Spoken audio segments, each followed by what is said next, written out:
katteallikateks on hea üksikisiku tulumaksu laekumine ja linnavara müügist saadud tulu. Kristi Sotke. 2015. aasta eelarve täpsustatud mahuks kujuneb seega 567 768 000 eurot.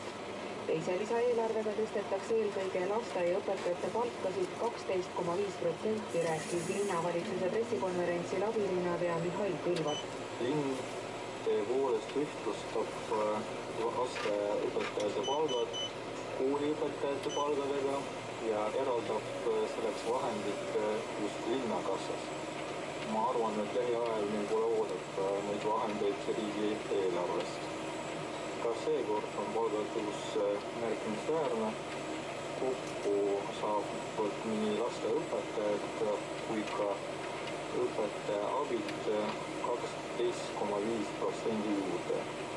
Ehk siis nende palka alates oktoobrist saab olla 900 eurot. Lisaeelarvega toetatakse ka erivajadustega lastele mõeldud Heleni kooli ning novembris tõusevad noorsootöötajate ja detsembrist huvikoolide õpetajate palgad. Tallinna volikogu opositsiooniliikmeteni pole praegu teise lisaeelarve materjalidel jõudnud, seega ilmselt saab teha. Toetuse väejuhatuse staab, kus on ametis 50 inimest, töötab Eametsas sellest nädalast. Staabi ümberpaiknemine Pärnusse on osa riigikaitse arengukava rakendamisest. Toetuse väejuhatus varustab kaitseväge vajalike materjalidega ja tagab ka teenused. Samuti tegeldakse reservüksuste logistikaalase väljaõppega ja koolitatakse logistika valdkonna ohvitsere, allohvitsere ja spetsialiste. Räägib toetuse väejuhatuse ülem kolonelleitnant Kalev Koidumäe. Teostame kaitseväe hankeid, valdame kaitseväe infrastruktuuri, korraldame kaitseväe meditsiini, liikumiste vedusid nii meie enda üksustele Eestis kui väljapool ja võtame vastu liitlasi.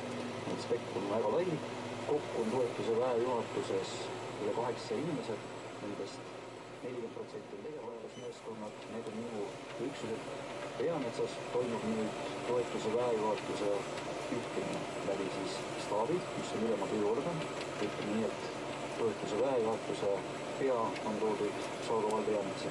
Selline struktuuriüksus kaitseväest nagu toetuse väejuhatus on hästi lühikest aega olemas.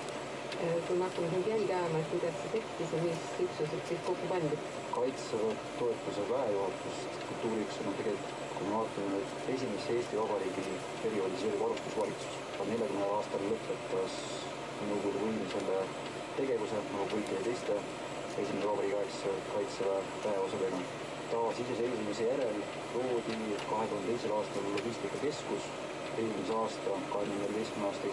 augustist nimetas logistikakeskus ümber toetuse väejuhatuseks, kuhu siis liideti juurde kaitseväe orkester, tugevdati meie tugitoetusteenuste keskust kaitseväe kaplanite ja psühholoogidega. Kui varasemalt logistikakeskus tegeles rohkem materjalide käitlemisega, siis nüüd toetuse väejuhatusel on ka üks oluline funktsioon juures, see puudutab meie reservväelaste administreerimist, osa nendest, mitte kõik kokku toodud. Jah, ülesanded ja vastust on tulnud juurde. Ester Vilgats, Pärnu.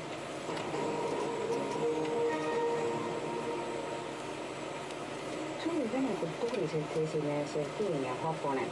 Ta suri 68. eluaastal pärast rasket haigust. Haponen töötas aastaid Eesti televisioonis venekeelsete saadete juhina.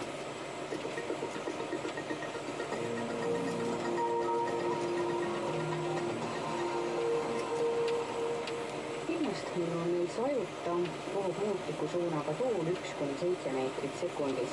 Öösel on õhutemperatuur -8+7, päeval +8+11 kraadini.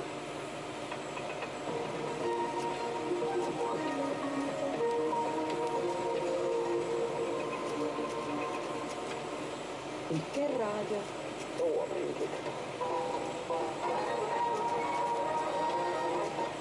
Ja muusika.